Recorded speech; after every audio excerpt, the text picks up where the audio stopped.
Hey guys, it's the Apostate of Allah. Welcome to my channel. In this episode, we are going to talk about something exciting. War booty. Let's get started.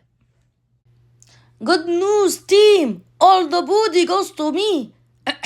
I mean, to Allah, through me. You know, there's nothing more comforting than knowing that Allah isn't too busy running the universe in the heat of war to micromanage things like swords, camels, sacks of gold. Because if there's anything that screams divine wisdom, it's celestial booty management. Now, you may be asking, hey, Apostate of Allah, where are you getting this from? Well, the Quran. Specifically, chapter 8 of the Quran. Okay? And it starts at verse 1. Let's start and read verse 1 of chapter 8 of the Quran together. They ask you, O Muhammad, about the bounties of war. Say, the decision concerning bounties is for Allah and the Messenger. So fear Allah and amend that which is between you and obey Allah and His Messenger if you should be believers.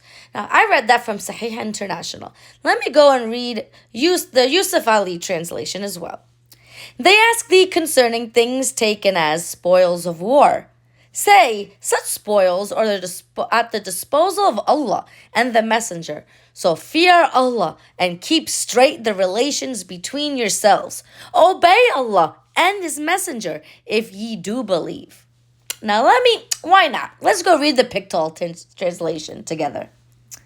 They ask thee, O Muhammad, of the spoils of war. Say, the spoils of war belong to Allah and the Messenger. So keep your duty to Allah and adjust the matter of your difference, and obey Allah and His Messenger if ye are true believers.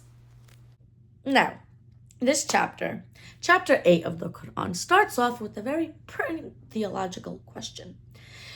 And no, the question isn't about morality or salvation or even the attributes of Allah. The question is, they ask about the spoils of war. That's what they're asking, about the spoils of war. Now, the companions won a war, and that is what's in their mind. They want to know who gets the stuff, okay? Now, you'd think that Allah, being this all-knowing deity, this all-knowing creator, would respond with something godlike and amazing and transcendent. Instead, you know what he says? He answers the question with this: the spoils belong to Allah and the Messenger, Muhammad.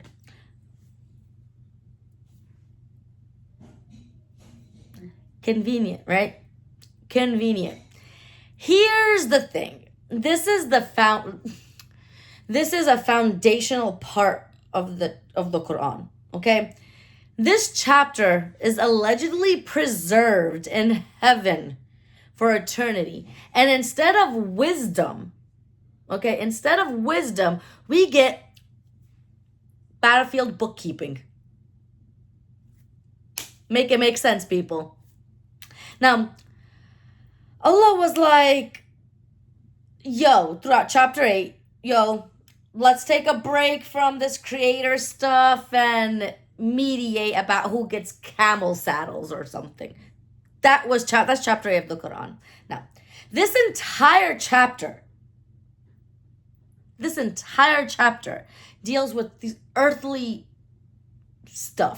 things, like war booty and war strategy and taking captives and threatening disbelievers and surprise rules about how to distribute war booty. Because in Islam, a 7th century logistics manual is timeless revelation. MashaAllah, MashaAllah. Here's the thing. Let's zoom in on the irony here.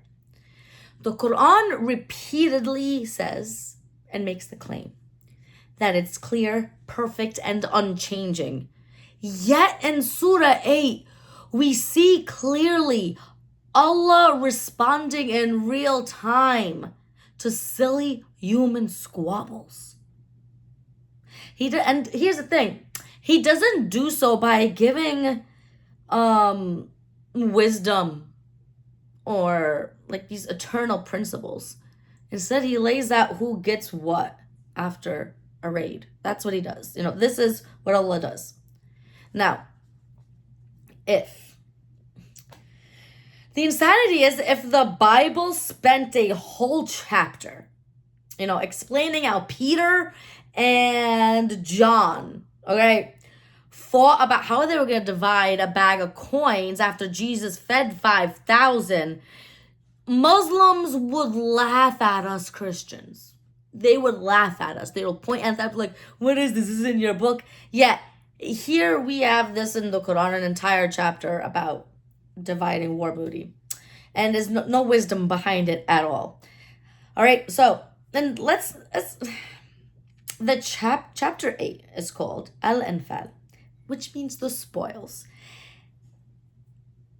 Not mercy, not faith, not something, nope, the spoils. We could just rename that chapter Booty Distribution 101.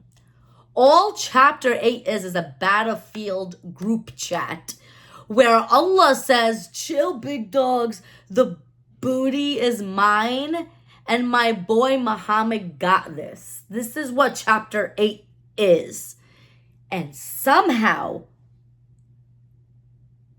we're supposed to believe that this is final revelation to mankind.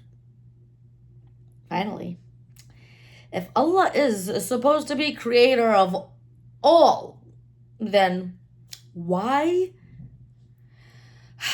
does he sound like a warlord negotiating a camel tax? Peace and grace, guys.